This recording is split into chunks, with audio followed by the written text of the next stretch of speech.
You ever hear a story so wild it makes you sit back and go, yeah, that guy definitely earned every ounce of karma that came his way?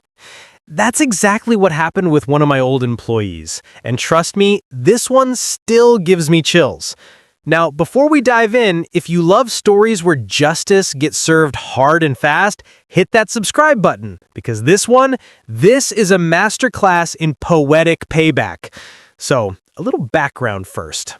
I live in a country where a lot of the workforce comes from abroad. To work here, people have to be officially sponsored by a company, meaning that company is responsible for their employment, housing, even legal status. I run a small but busy restaurant, and most of my staff are foreign workers. Servers, kitchen crew, cleaners, drivers. We're like a family. Or at least, we were. One lazy Sunday afternoon, I was just relaxing on my couch, phone in hand, scrolling through nonsense, when I get a call from one of my managers, and his voice already tells me something's wrong. He says, "Hey boss, there's been an incident with one of our employees." Turns out one of our servers, let's call her Janice, had been picked up by the police. Yeah, the police! Apparently, she was caught with a guy in the back booth of some restaurant, let's say 2 doors down from ours, getting a little too cozy. Now, the story went like this. They were fully clothed, but the dude she was with, he had his junk out. The cops walked in mid-action, gave them both a scare, and made them sign a paper promising never to do it again or risk deportation. A slap on the wrist, basically. Everyone got to go home. So I'm thinking, okay, stupid decision, but no real harm done. But then that little voice in the back of my head goes, hold on, how did the cops even find them back there in a private booth before the restaurant staff did? I couldn't let that go. So the next day, I call that restaurant. I ask the manager, hey, did one of your employees call the police yesterday about a couple in a booth? He goes, no, man. We didn't even know they were there until the cops were already inside.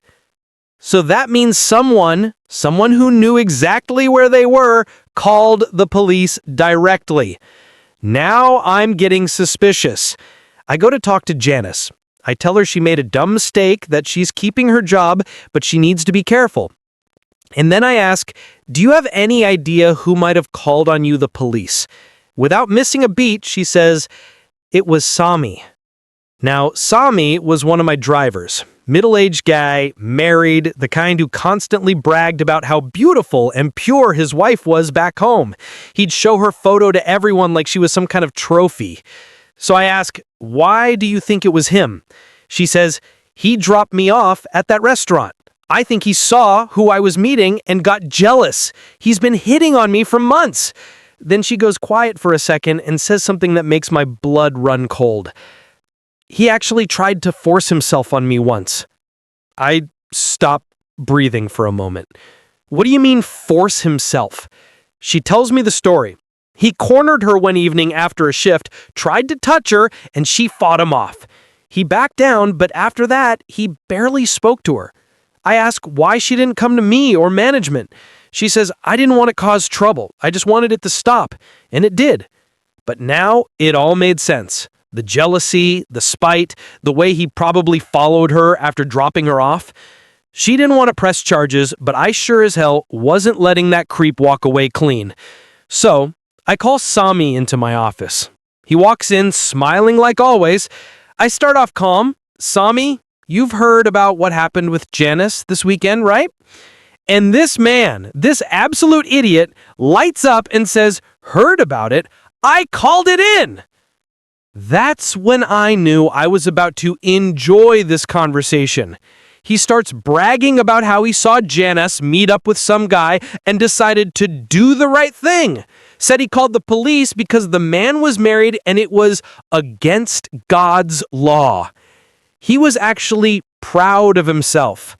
So I look at him dead in the eye and say, why would you call the police on your coworker's private life instead of reporting it to me or your manager? That's not your business, and it sure as hell isn't your job. He goes quiet. And then I hit him with it. Sami, I know what you did to Janice." He freezes, then mumbles, I only tried once, sir." That was it. That was the moment I realized I was in the presence of a man who truly believed he'd done nothing wrong. I told him, "You disgust me. You're finished here." I fired him on the spot, printed him a one-way plane ticket back home, gave him 4 hours to get to the airport, and told him to never show his face again. But that didn't feel like enough. Not after what he'd done. See, when we first hired him, I had his home phone number on file, the one for his house back home. I'd used it to interview him originally. So I waited until I was sure his plane had taken off, then I made a call. A woman picked up. I could tell right away it was his wife. I said, "Hello, Mrs. Sami. I'm your husband's employer, or, well, former employer. I just wanted to let you know that he's on a flight home right now. I fired him today because he attempted to force himself on a young woman at work. I thought you deserved to know why he's coming home early." There was a sharp gasp on the other end, and I hung up before she could say anything. Click. Just like that, it was done. Now, I don't know what happened when he landed, but I like to imagine him walking out of that airport expecting a warm welcome and getting the coldest reception of his life. And honestly, I don't regret it one bit. He tried to hurt someone vulnerable, someone who didn't even want revenge, so I made sure karma got delivered personally by express flight. Sometimes the universe doesn't balance itself. You gotta give it a little push. And in that moment, I was happy to oblige. If you agree that creeps like that deserve every ounce of consequence coming their way, hit that like button, because trust me, real justice doesn't always come from the courtroom. Sometimes it comes from a single call.